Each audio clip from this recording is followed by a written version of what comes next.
Okay students, now we discuss our next topic is fringe width.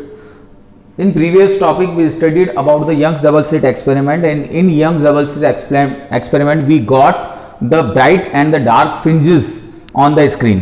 ठीक है, then what is the fringe width? तो जब हम fringe width को define करते हैं तो the difference between the two alternatively dark or the two bright fringes are called the fringe width. तो fringe width की definition अगर हम लिखते हैं तो the distance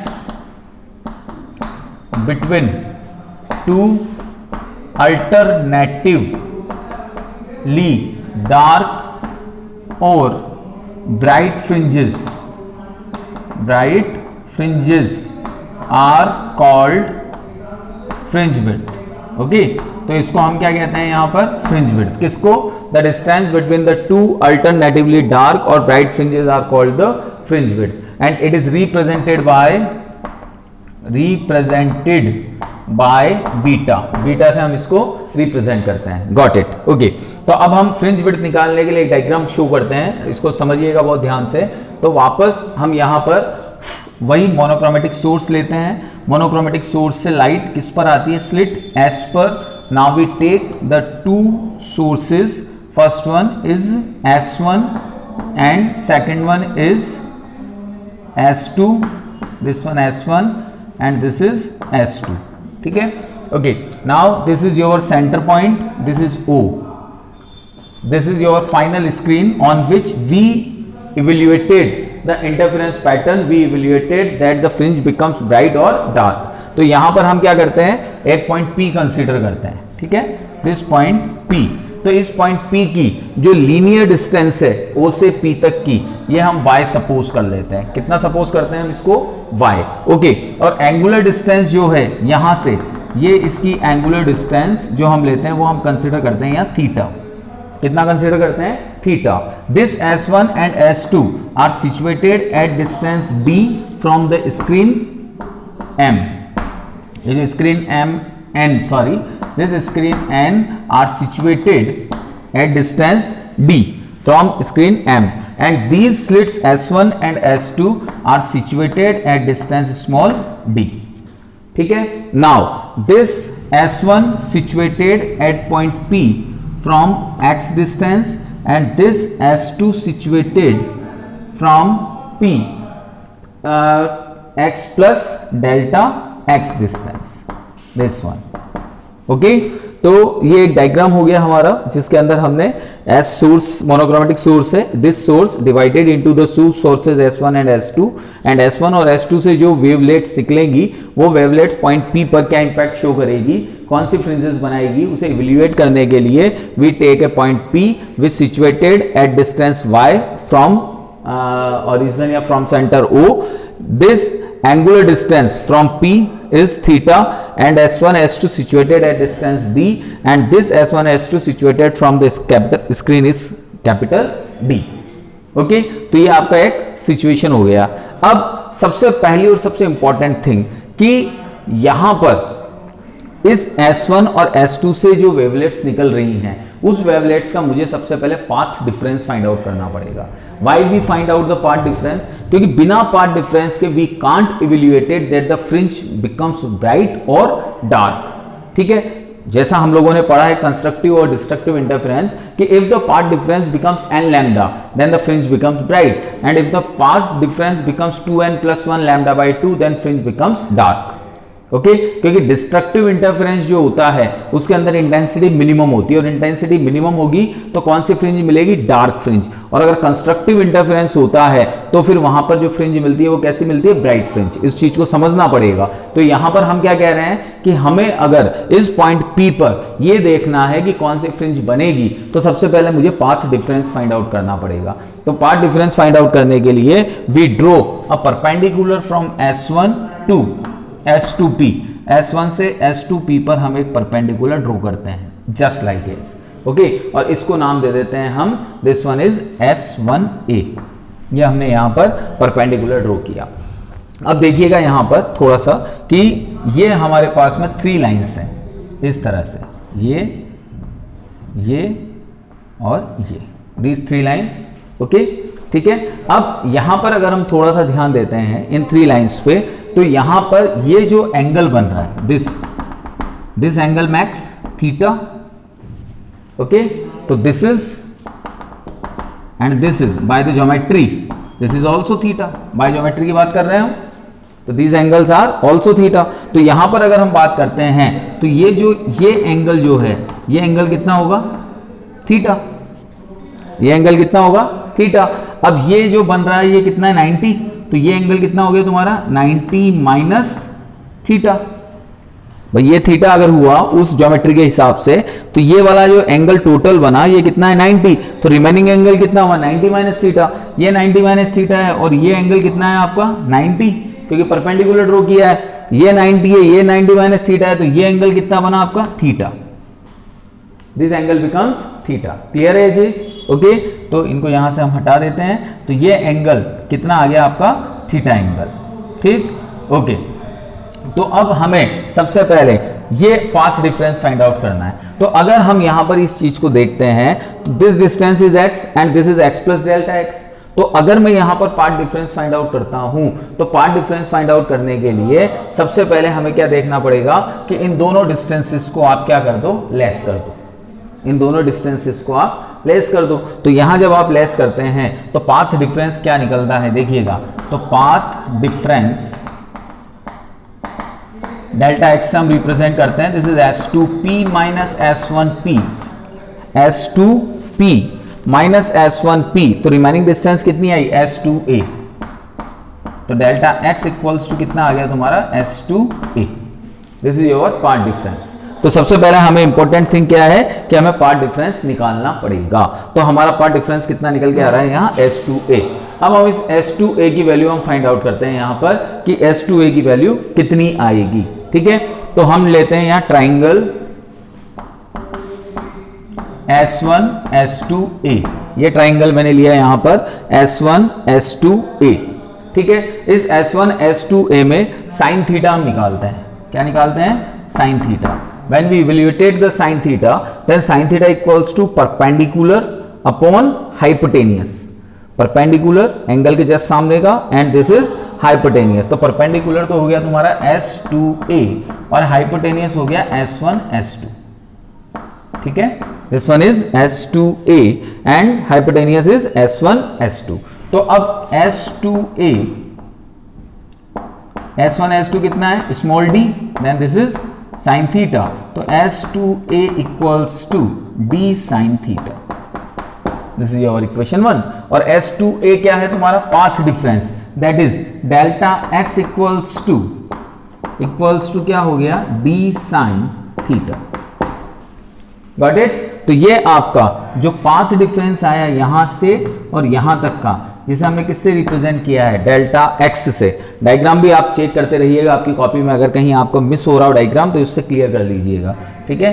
तो यहां पर ये जो डेल्टा x आया, this delta x becomes d sin theta, ठीक है। अब वापस हम क्या करते हैं, ट्राइंगल लेते हैं, इन ट्राइंगल, जैसे हमने इसको नाम दे दिया आपका दिस इज o डैश, ये जो सेंटर पॉइंट है इसको हमने नाम दे दिया o डैश, ठीक है। तो अब हम लेते हैं in triangle o dash p, कौन सा ट्राइंगल लिया हमने, in triangle o dash p।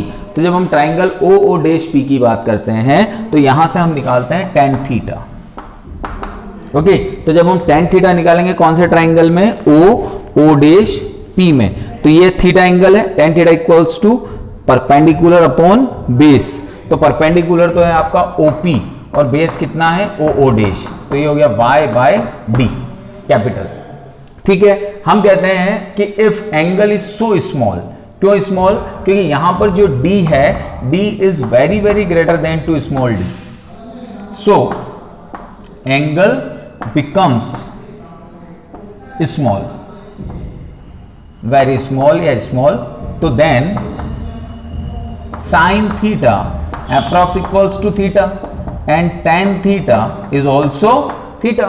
अगर एंगल स्मॉल होता है तो sin थीटा की वैल्यू किसके इक्वल हो जाती है, थीटा के इक्वल, और tan थीटा की वैल्यू भी किसके इक्वल हो जाती है, थीटा के इक्वल, यानी दोनों आपस में थीटा के इक्वल हो चुके हैं, ठीक है। तो अगर ये दोनों थीटा के इक्वल हैं तो फिर हम क्या लिखते हैं, sin थीटा की जो वैल्यू है वो तो क्या है यहां से डेल्टा x बाई डी, यहाँ पे साइन थीटा की वैल्यू है, ठीक है, और टेन थीटा की वैल्यू कितनी निकली यहाँ से, y बाई डी, तो दोनों को हम बराबर कर देते हैं। Then delta x by D equals to y by D. Okay, तो दिस इज योर इक्वेशन। यहां से 2 हम निकाल लेते हैं, यहां से हम y की वैल्यू फाइंड आउट कर लेते हैं। Then delta x, this is d by d, this is your equation 2। Okay, तो ये क्या आई आपकी लीनियर डिस्टेंस, कहां से आई, from the centre point O to P। तो यहां से आपने y फाइंड आउट कर लिया, ठीक है। अब हम ये कहते हैं कि हमें तो ये पता लगाना है कि भाई इस पॉइंट P पर कौन सी फ्रिंज बनेगी, ब्राइट फ्रिंज बनेगी या डार्क फ्रिंज बनेगी।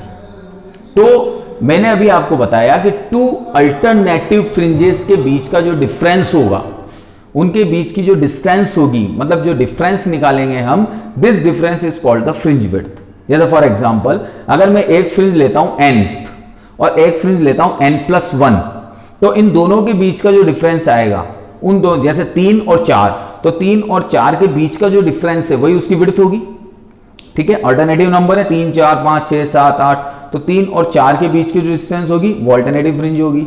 3 4 और 5 के बीच की जो फ्रिंज होगी वो बीच का जो डिफरेंस होगा वो उसकी फ्रिंज विड्थ होगी। तो यहां पर भी हम क्या करते हैं, वही nth फ्रिंज निकालते हैं और n+1 फ्रिंज निकालते हैं, तो फिर उन दोनों के बीच का जो डिफरेंस आएगा, this is called the fringe width. Got it. तो सबसे पहले हम बात करते हैं ब्राइट फ्रिंज के लिए, समझिएगा बहुत ध्यान से। तो इसको हटा देते हैं हम। अब 4 ब्राइट फ्रिंज, 4 ब्राइट फ्रिंज। तो जब हम ब्राइट फ्रिंज लेंगे तो ब्राइट फ्रिंज के लिए जो डेल्टा x होता है वो कितना होता है, n लैम्डा। हम पढ़ चुके हैं पहले इंटरफेरेंस के अंदर कि जो ब्राइट फ्रिंज होती है, उस ब्राइट फ्रिंज में जो डेल्टा x की वैल्यू आती है वो कितनी आती है, n लैम्डा, ठीक है। तो अब हम लेते हैं 4nth फ्रिंज। तो 4nth फ्रिंज बाय इक्वेशन 2, तो yn इक्वल्स टू, ये हो जाएगा डेल्टा x की वैल्यू हो गई n lambda, this is d by D, ठीक है। yn equals to n lambda d by D. अब n+1 लेते हैं, तो ये हो गया आपका yn+1 equals to d by D, ठीक है। तो 2 फ्रिंजेस हो गई आपकी, एक आपकी n फ्रिंज हो गई, एक आपकी n+1 फ्रिंज हो गई, ठीक है। अब इन दोनों का क्या निकालते हैं हम, फ्रिंज विड्थ निकालते हैं। तो अब लेते हैं हम यहां से फ्रिंज विड्थ। तो फ्रिंज विड्थ लिए आपने बीटा, तो beta equals to yn+1 minus yn, ये तो yn+1 माइनस yn। तो yn+1 आपने लिया, तो yn+1 तो कितना है, n+1 lambda d by D, और yn कितना है आपका, n lambda d by D, ठीक है। दोनों की वैल्यू पुट कर दिया आपने। तो यहां से जब हम इसे सॉल्व करते हैं तो n lambda d by D plus lambda d by D minus n lambda d by D, तो इस टर्म से ये टर्म कैंसिल। तो बीटा किसके लिए निकाला तुमने, ये ब्राइट के लिए, तो बीटा ब्राइट इक्वल्स क्या आ गया तुम्हारा, लैम्डा d बाई डी, ठीक है। This is your beta bright, ठीक है। तो यहां पर ये जो फ्रिंज विड्थ आई है ये किसके लिए आई है, ब्राइट फ्रिंज के लिए, यानी जो फ्रिंज विड्थ हम यहां पर इवेल्युएट कर रहे हैं ये beta bright lambda d by D, it is the fringe width for the bright fringes. Okay, अब हम डार्क फ्रिंज पे आते हैं। तो डार्क फ्रिंज के लिए हम लोग क्या करते हैं, डार्क फ्रिंज के लिए हम वही पार्ट डिफरेंस देखते हैं। तो पार्ट डिफरेंस कितना होता है डार्क फ्रिंज का, 2n+1 लैम्डा बाई 2। तो अब यहां पर डार्क फ्रिंज लेते हैं, बहुत सिंपल डेरिवेशंस हैं, इंपॉर्टेंट है, एग्जाम में पूछे जाते हैं। तो 4 डार्क फ्रिंजेस, तो जब डार्क फ्रिंजेस लोगे तो डेल्टा x क्या लेते हैं हम, 2n+1 लैम्डा बाई 2, ये आपका पार्ट डिफरेंस रहेगा। तो उस कंडीशन में yn डैश इक्वल्स टू, तो yn dash equals delta x की वैल्यू पुट करते हैं इस जगह पे, तो 2n+1 lambda by 2 then d by D, ठीक है। और इसी तरह से n प्लस, ये तो nth के लिए था, 4nth फ्रिंज या n डैश फ्रिंज। अब n+1 फ्रिंज के लिए देखते हैं, तो y dash n+1 equals to 2, n की जगह क्या आ जाएगा, n+1 +1 lambda d by 2d, ठीक है। तो जब हम इसे सॉल्व करेंगे तो ये जाएगा 2n+3 lambda D by 2d, यही होगा, ठीक है, क्योंकि 2n+2 और 2 और 1 क्या हो जाएगा 3, तो 2n+3 lambda D by 2d। तो अब इन दोनों का फ्रिंज विड्थ निकालते हैं, तो ये बीटा डार्क के लिए हो जाएगा, तो y डैश और दिस। अब इनकी वैल्यू पुट कर देते हैं, ठीक है, क्योंकि डिफरेंस देखना है बस आपको अल्टरनेटिव फ्रिंज में। तो अब यहां पर हम वैल्यू पुट करते हैं सबसे पहले इसकी, तो ये हो गया 2n+3 lambda D by D minus 2n+1 lambda D by 2d, ये आ रहा है, ठीक है, lambda D by 2d and lambda D by 2d, ठीक है। अब यहां से लैम्डा डी बाई 2d हम कॉमन ले लेते हैं, तो 2n+3 माइनस 2n-1, तो 2n से 2n cancel, then lambda D by 2d into 2, तो 2 से 2 कैंसिल, तो beta dark equals to lambda D by D, ठीक है। तो ये तो बीटा ब्राइट हो गया लैम्डा डी बाई डी, तो और बीटा डार्क हो गया लैम्डा डी बाई डी। इससे क्या कंक्लूजन निकला? इससे कंक्लूजन निकला कि ब्राइट और डार्क फ्रिंजेस जो होती हैं उनकी फ्रिंज विड्थ इक्वल होती हैं। The fringe width for the bright and the dark fringes are equal. और जब एक जनरल फॉर्मूला हम लिखते हैं फ्रिंज विड्थ का, तो general formula for fringe width is beta equals to lambda D by D, यानी जो यहां पर बीटा है वो एक तो वेवलेंथ के डायरेक्टली प्रोपोर्शनल होगा, इनकी स्क्रीन और स्लिट्स के बीच की डिस्टेंस के डायरेक्टली प्रोपोर्शनल होगा, और दोनों स्लिट्स के बीच की जो डिस्टेंस है उसके इनवर्सली प्रोपोर्शनल होगा। तो तीन चीजें यहां से निकल के आती है। तो सबसे पहली चीज, अगर हम वेवलेंथ की बात करते हैं तो जिस कलर के लिए मोनोक्रोमेटिक लाइट की बात कर रहे हैं हम, अगर मान लीजिए अलग अलग कलर्स की हम लेते हैं, तो सपोज दैट अगर आपने रेड कलर लिया तो रेड की जो वेवलेंथ होती है वो अदर कलर से ज्यादा होती है, तो beta red is greater than to beta जो भी कलर होगा वो, क्यों? क्योंकि बीटा डायरेक्टली प्रोपोर्शनल है वेवलेंथ के। वेवलेंथ जिस कलर की ज्यादा होगी उस कलर के लिए यहां पर उसकी फ्रिंज विड्थ भी ज्यादा होगी। तो अगर रेड कलर की वेवलेंथ ज्यादा है किससे? ब्लू से। अगर ब्लू ले लिया हमने तो जो फ्रिंज विड्थ है वो भी ज्यादा होगी रेड की, किससे? ब्लू से, ठीक है, क्योंकि लैम्डा रेड किससे ज्यादा है? लैम्डा ब्लू से। इसी तरह से बीटा डायरेक्टली प्रोपोर्शनल हो गया डी के, बीटा इनवर्सली प्रोपोर्शनल हो गया स्मॉल डी के, ठीक है।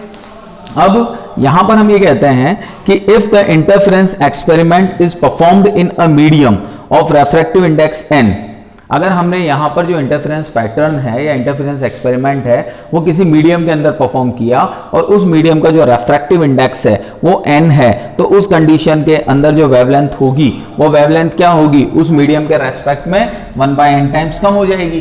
तो that is lambda dash equals to क्या वेवलेंथ हो जाएगी आपकी? Lambda by n। तो जब हम बीटा डैश लिखते हैं तो बीटा डैश का फॉर्मूला क्या बनता है? यहां से lambda dash D by D. तो लैम्डा डैश की वैल्यू क्या है आपकी? तो 1/n, तो lambda D by D beta बन गया। तो यानी उस कंडीशन में फ्रिंज विड्थ भी क्या होगी? 1/n टाइम्स कम हो जाएगी। अगर आपकी वेवलेंथ 1/n टाइम कम है तो फ्रिंज विड्थ भी 1/n टाइम कम हो जाएगी, ऑब्वियस है, क्योंकि डायरेक्टली प्रोपोर्शनल रिलेशन है। ओके, अब यहां पर हम कहते हैं कि if monochromatic light is replaced by white light due to overlapping of patterns central band, that is principal maxima will be white with red edges on either side of it. We shall get a few colored bands and then uniform illumination. यहां पर हम ये कह रहे हैं कि अभी तक तो हम मोनोक्रोमेटिक लाइट को हम काम में ले रहे थे। अगर हम मोनोक्रोमेटिक लाइट की जगह व्हाइट लाइट को काम में लेते हैं तो जब इंटरफेरेंस होगा तो व्हाइट लाइट अपने जो कॉन्स्टिट्यूएंट्स कलर्स हैं उन कॉन्स्टिट्यूएंट्स कलर्स में स्प्लिट हो जाएगी। तो जो आपकी सेंटर फ्रिंज है, सेंटर फ्रिंज तो आपको व्हाइट स्पॉट में मिलेगी, ब्राइट स्पॉट में मिलेगी, लेकिन उस सेंटर फ्रिंज का जो पास का एरिया होगा वो पास का एरिया सबसे पहले क्या बनेगा? रेड। फिर रेड के बाद में अदर कलर्स, विप ग्योर की फॉर्म में वो कलर्स आगे स्प्रेड होते हुए चले जाएंगे, ठीक है। अब एक क्वेश्चन और यहां पर बनता है कि जब हम यंग्स डबल स्लिट एक्सपेरिमेंट पढ़ते हैं तो यंग्स डबल स्लिट एक्सपेरिमेंट में ये पूछा जाता है कि सेंटर फ्रिंज हमेशा ब्राइट ही क्यों बनती है? Why the centre fringe always bright? तो यहां पर हम ये देखें कि ये आपका S1 है और ये आपका S2 है। तो S1 और S2 से जो वेव यहाँ सेंटर पे पहुंचेगी, इनका जो पाथ डिफरेंस होगा वो क्या आता है, 0, क्योंकि ये दोनों सेम डिस्टेंस पे है। सेंटर पे होगा तो सेंटर से ये डिस्टेंस और ये डिस्टेंस सेम होगी, तो पाथ डिफरेंस क्या होगा, 0। अगर पाथ डिफरेंस 0 है तो फेज डिफरेंस भी क्या होगा, 0, क्योंकि पाथ डिफरेंस का फॉर्मूला क्या होता है, lambda upon 2 pi into phase difference. अगर यही 0 है तो आपका फेज डिफरेंस भी क्या हो जाएगा, 0। और फेज डिफरेंस 0 है तो कौन सा इंटरफेरेंस है, कंस्ट्रक्टिव, और कंस्ट्रक्टिव इंटरफेरेंस है तो कौन सी फ्रिंज बनेगी, ब्राइट। तो हमेशा ध्यान रखिएगा, अगर ये क्वेश्चन पूछा जाता है कि why the bright fringe why the central fringe in interference pattern is always bright, then your answer is that the distance from S1 and S2 at the center becomes same, so the path difference becomes 0 and the phase difference is also 0. Due to the phase difference 0, there is constructive interference produced, and this reason, due to the constructive interference, the fringe becomes bright at the center. Okay तो ये आपका interference complete हुआ। अब हम हमारे next class के अंदर interference fringes आगे स्टार्ट करेंगे और फिर हम डिफ्रैक्शन स्टार्ट करेंगे। ओके बेटा, थैंक यू।